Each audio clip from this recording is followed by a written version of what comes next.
जन्म एवं मृत्यु होउछि मनुष्य जन्मर एक अभिन्न अंग। जदि आम यहाँ कहबा तेबे यहाँ केबे भी भूल हेबनी।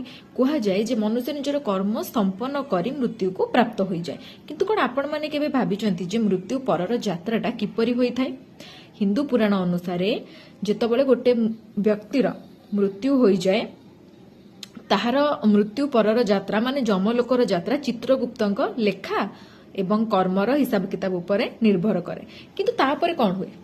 ताकू स्वर्ग प्राप्त हुए ना ताकू नरक प्राप्त हुए ना से पुनर्जन्म निये। नमस्कार, मु आपण मानक अनामिका आपण मानकु स्वागत करूची आउ एक नुआ अध्याय को। गरुड़ पुराण एवं भगवत गीता परी पवित्र पुराण अनुसारे ना ही आत्मार जन्म अछि ना ही आत्मार मृत्यु। माने ना आत्मा केबे जन्म निये ना ही आत्मार केबे भी मृत्यु हुए।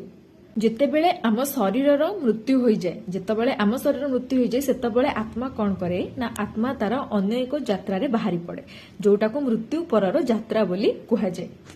मृत्यु परे आत्मा जाइकी पहुंचे जमलोक रे जोठी थाते जम राजांकर मैनेजर जी होचंती कि चित्रगुप्त। ओके, चित्रगुप्तंक पाखरे प्रत्येक मनुष्यर से जीवन में करिथिबा जेते भी कर्म सेटा भल कर्म हेउ किंबा खराब कर्म से सबु गुड़िक लेखनी आकार रे तांको पाखरे माने गोटे इंसान रे डॉक्यूमेंट्री सेटा को कहा पाखरे थाए? चित्रगुप्तक पाखरे। चित्रगुप्तंक लेखनी ही डिसाइड करे कि मरिथिबा व्यक्तिर आत्मा को स्वर्गलोक मिलिबो ना नरकलोक।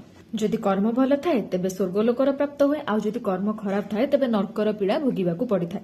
गरुड़ पुराण अनुसार नरकरे 28 प्रकार जगह थाए जो जगह गुड़ाक डिसाइड करे कि काहाकू को प्रकार जंत्रणा दिया जिवो। जदि कर्म एतिक नंबर खराब होइछि ताहले एई प्रकार कष्ट दिया जिवो, जदि ताठारु खराब होइछि ताहले ताठारु अधिक जंत्रणा दिया जिवो। एही परी करा जाय थाए। अलगा पटरे जे स्वर्ग प्राप्ति करिथाए ताकू स्वर्ग सुख प्राप्त होई थाए किंतु आत्मार सेटा परमानेंट प्लेस होई न थाए। अनेक जन्म नेबा पर्यंत ही आत्मा सेही ठारे रही थाए, आइदर स्वर्ग रे नहले नरक रे। किंतु नुआ जन्म किपरि हेबो एहा संपूर्ण रूपे व्यक्तिर कर्म उपरे निर्भर करिथाए। जदि जने भल कर्म करिथिबो तेबे ताकू मनुष्य जन्म आउ जदि जने खराब कर्म करिथिबो तेबे कोनोसी नीच जोनि अर्थात कोनोसी पशु किंबा ताठरु भी नीच जोनि रे जने जन्म नब।